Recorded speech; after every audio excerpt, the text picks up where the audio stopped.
त्याचा रिपोर्ट घेतला त्यामध्ये HbA1 7.7चं 6.2 झालं. ही म्हणजे चांगली प्रगती डॉक्टरांच्याकडे. मला तसं एवढं प्रॉपरली काय घेत पण ओके, मी आता सध्या एकदम फील चांगलं करतोय. माझा मुलगा पण बरेच वर्ष म्हणजे जवळपास लहानपणापासून कफच्या आजाराने बराच त्रास व्हायचा त्याला. काहीतरी औषध घ्यायला लागायचं. थंडी आली की सुरुवात काय.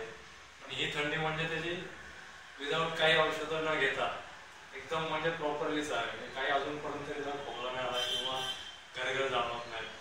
तो रोज माझ्याबरोबर मिसेस सगळे आई वडील सुद्धा रोज सकाळी अर्धा ग्लास पाऊण ग्लास जसं जमलं तुझं स्मूथी घ्यावं. त्याच्यामुळेच हा इफेक्ट 100% झालेला आहे. आणखीन असे बरेच मिसेस हिमोग्लोबिन चांगला वाढला आहे. तिचा आत्तापर्यंत कधीच तेवढा त्या याला आला नव्हता. आता प्रॉपरली आलेला आहे. वडिलांचं थोडं थोडे शुगर कमी होत चालले. ते जास्त पाळत नाही कारण त्यांचे म्हणजे मेंटॅलिटी ते तयार नाही. पण स्मूथी घेतात म्हणून त्याला इफेक्ट हळूहळू जाणवतोय आम्हाला. एवढंच. Good good good.